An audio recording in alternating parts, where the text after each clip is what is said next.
우리가 이제 기업에서는 핵심 가치 내재화라는 표현을 많이 사용을 합니다.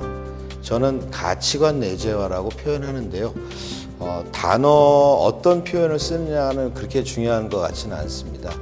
왜냐하면 핵심 가치는 우리 가치관 체계에서 행동과 관련이 되기 때문에 이것을 내재화를 중점적으로 해야 되는 것은 맞습니다.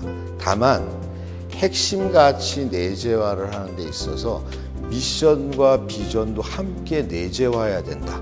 그 얘기를 좀 드리고 싶습니다. 우리가 쉽게 이제 학생을 예로 한번 들어볼게요.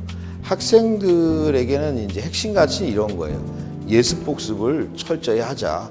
최선을 다하자. 그리고 오랫동안 앉아 있자. 뭐 이런 것들 아니겠어요. 근데 어떤 애들은 공부를 참 잘하는데 어떤 애들은 또 공부를 잘 못하는 애들이 있어요.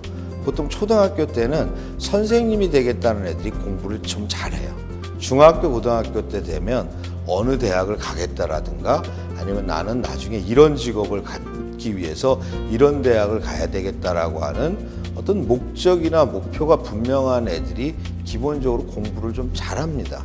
그리고 또요, 얘들이 이제 나중에 대학을 가서도 어떤 목적이나 목표가 좀 분명한 애들은 대학 가서도 공부를 되게 열심히 하는데 중고등학교 때까지 열심히 공부하던 애들이 대학교 가서 완전히 놀아버리는 애들이 있거든요.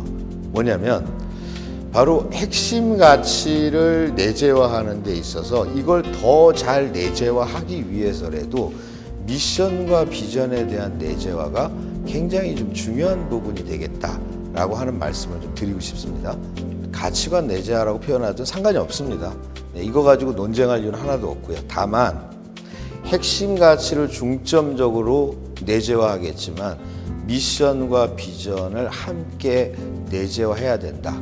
이 부분을 우리가 좀 기억을 좀 해야 될 것 같고요. 그럼 내재화 활동이란 무엇이냐? 이 얘기를 드리겠습니다. 내재화 활동은 세 가지 활동입니다. 첫 번째, 인식입니다. 인식. 그 가치관 내지는 핵심 가치의 내용이 뭐냐? 이해하는 거죠. 두 번째, 그 내용들을 중요하게 생각하는 겁니다. 공감. 그리고 세 번째는 실행하는 겁니다. 그래서 인식, 공감, 실행. 이 세 가지를 우리는 핵심 가치 내재화 내지는 가치관 내재화라고 표현을 합니다. 보통 기업이 가치관을 수립을 하거나 아니면은 비전이 수립이 되면요, 첫 해는 이런 활동들이 굉장히 열심히 벌어집니다. 그리고 두 번째 해도 열심히 하고요, 세 번째 해까지는 열심히 합니다. 근데 그 뒤가 문제죠. 뭘 해야 될지 잘 모르겠다 이렇게 얘기를 하는데요. 보통 가치관이나 비전이 수립된 시점이면 그 당해에는 인식 활동을 주로 해야 됩니다. 내용을 일단 알아야 되니까 이런 내용이라는 걸 알려주는 활동이 중심적인 활동이 되겠고요.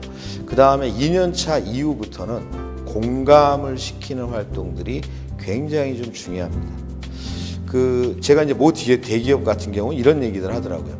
1년차 때는 1박 2일 전 직원 워크숍을 했다는 거예요. 2년차 되니까 1박 2일 채울 내용이 없는 거예요. 하루짜리 워크숍을 했다는 겁니다. 3년차 되니까 더 할 게 없어서 경련으로 4시간으로 이렇게 바꿨다고. 앞으로 뭘 해야 돼요? 뭐 이런 식으로 표현하는데요. 이제부터 그 얘기를 한번 해보겠습니다.